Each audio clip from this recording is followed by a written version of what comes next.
लावण्या, तुम फिर से डोसा ले आई। तुम रोज रोज सांभर कैसे खा सकती हो? हर डिश में तुम्हारी कोकोनट होता है और ऊपर से नारियल चटनी भी ले आई। तुम तो नॉर्थ इंडियन डिश में भी कोकोनट का तड़का लगा दोगी और सारा मजा खराब कर दोगी। ए पुष्पा, चुप बैठ। मैं केरल से हूँ और हम लोग रोज डोसा सांभर खाते हैं, जैसे तुम लोग रोज रोटी खाते हो। हम इससे बोर नहीं होते। और हाँ, जैसे तुम हर डिश में बटर घी लगा देते हो ना, वैसे ही हम कोकोनट तेल का इस्तेमाल करते हैं। समझे प्यारे पुष्पा? मेरा नाम पुष्पा नहीं पुष्पक है, पुष्पक लावण्या जी। दोनों ऐसे ही हंसते मजाक करते खाना खा लेते हैं और अपने काम में लग जाते हैं। पुष्पक और लावण्या एक बड़ी सी IT कंपनी में जॉब करते थे और बहुत अच्छे से अपनी जिंदगी बिता रहे थे।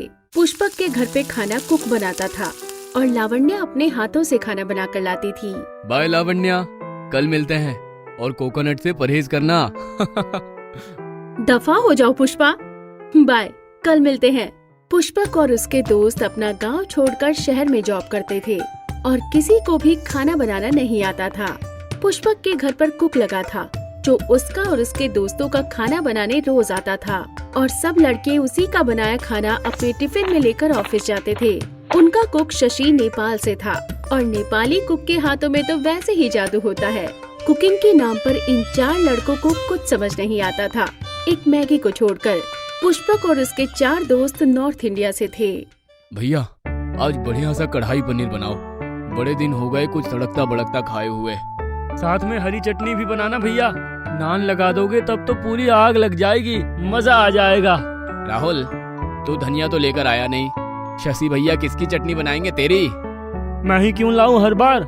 पुष्पा, पुष्पक, मैं झुकेगा नहीं साला।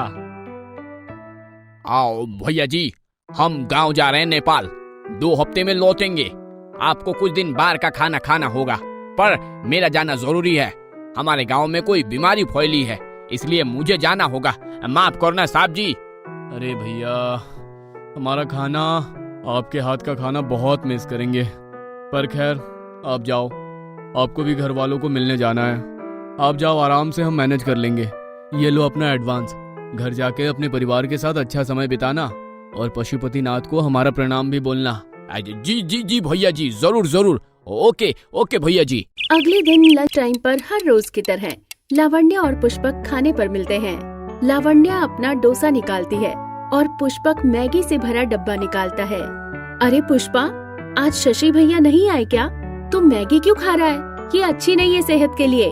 अरे शशि भैया गांव गए हैं तो कुछ मिला नहीं खाने को, तो मैं मैगी ही ले आया। थोड़े दिन की ही तो बात है, 2 हफ्ते में वो आ जाएंगे। अरे इतने दिन मैगी कैसे खाएगा? कल से मैं तेरे लिए डोसा ले आऊंगी, तू खा लेना। ऐसे मैगी या बाहर का खाना तेरे लिए ठीक नहीं है। अरे नहीं नहीं, कोई ना लावण्या, मैं खा लूंगा मैगी विद कोक, सब डाइजेस्ट कर देती है। पागल मत बन, पेट खराब हो जाएगा। 1-2 दिन की बात नहीं है, 15 दिन की बात है। मैगी तेरा सिस्टम खराब कर देगी और तू झुक जाएगा साला। कल मैं डोसा लेकर आती तेरे लिए। लावण्या अगले दिन घर से पुष्पक के लिए भी डोसा बनाकर लाती है और पुष्पक को दे देती है। लावण्या की लंच टाइम के दौरान एक मीटिंग होती है और वो पुष्पक को डोसा देकर चली जाती है।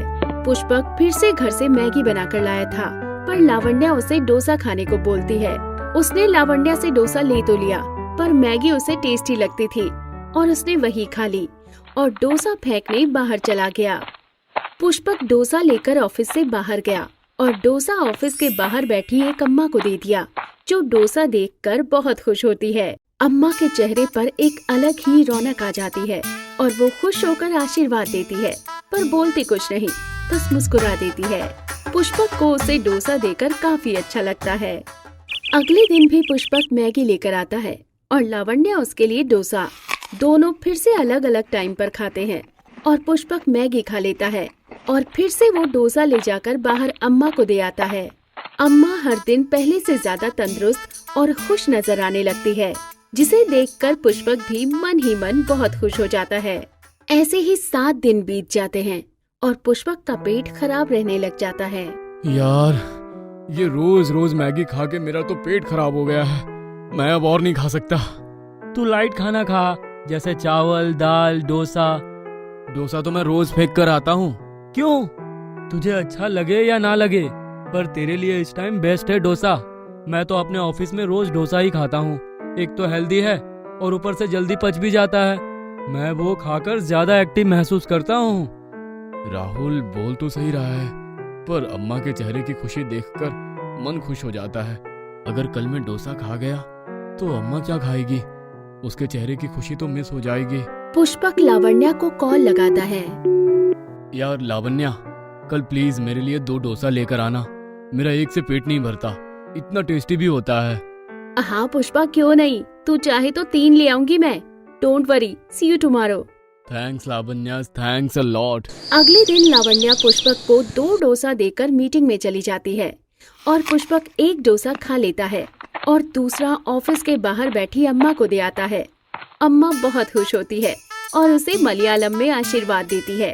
अम्मा पुष्पक को कहती है, एंडे अल्लाह अनुग्रहांगलम। क्या कहा अम्मा? हाँ।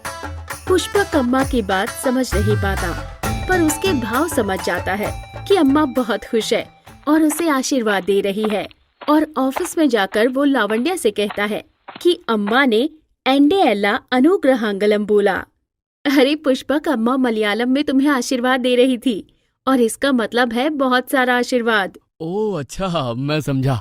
अचानक कोरोना काल शुरू हो जाता है और सब काम धंधे ऑफिस बंद होने लगते हैं।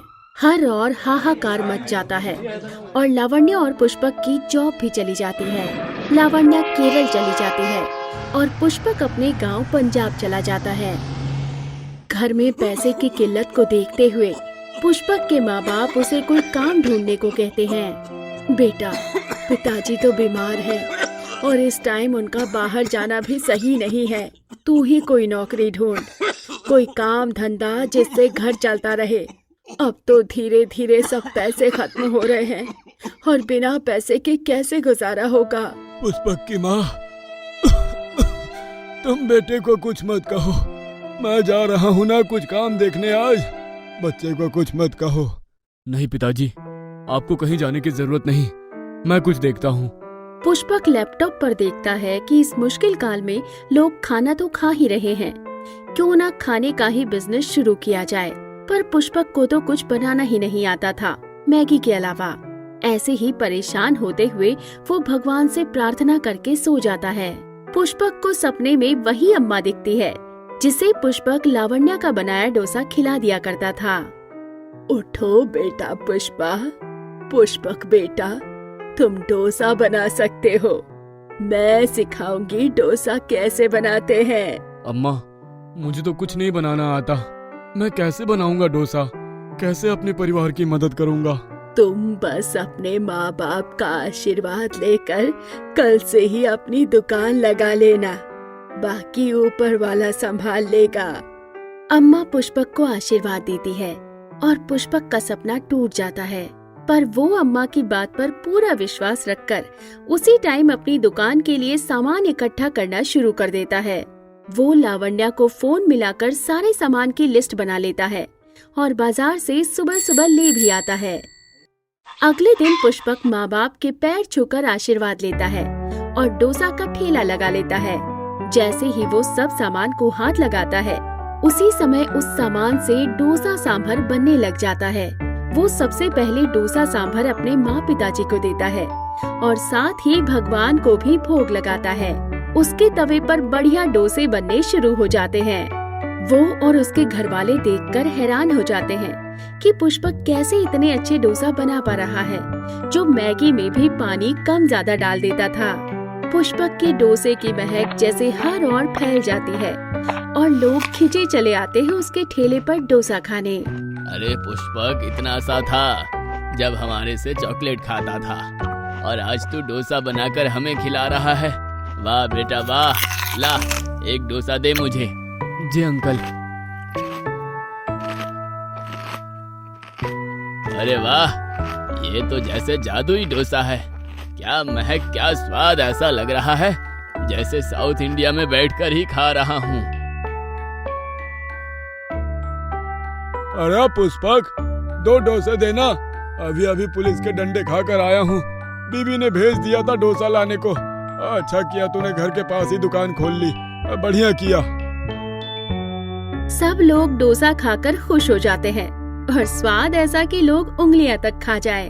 अम्मा के आशीर्वाद से पुष्पक घर बैठकर अपने घर को संभाल पाया और कोरोना के समय में अपने परिवार की मदद भी कर पाया। पुष्पक ने लावण्या को फोन करके सारी बात बताई तो लावण्या भी हैरान रह गई। अरे वाह पुष्पा, तू तो सच में नहीं झुका रे, तूने तो कमाल कर दिया। अब नहीं लावण्या, आई एम सॉरी यार, मैंने तेरे डोसे बाहर अम्मा को दे दिए। पर यार तेरा डोसा सही में बढ़िया है। तू मुझे डोसा ना देती तो मुझे ना अम्मा मिलती और आज मेरे परिवार का क्या ही हाल होता। इट्स ओके पुष्पक, तूने मैगी खाकर जो गलत काम किया था ना, उसे तूने अम्मा को डोसा खिलाकर सही कर दिया। एंडे एला अनुग्रहांगलम, एंडे एला अनुग्रहांगलम। पुष्पक को अपनी गलती का एहसास हुआ कि उसने कभी लावण्या के डोसे की सराहना नहीं की। उसने लावण्या को धन्यवाद दिया और उसे अपने बिजनेस में साझेदार बनाया। इस कहानी से हमें सीख मिलती है कि हमें किसी की राय का, उसके खाने का मजाक नहीं उड़ाना चाहिए। हर किसी में कुछ न कुछ खास होता है। हमें दूसरों की कला और कौशल की सराहना करनी चाहिए। कभी कभी साधारण चीजें भी जादुई शक्ति रखती हैं।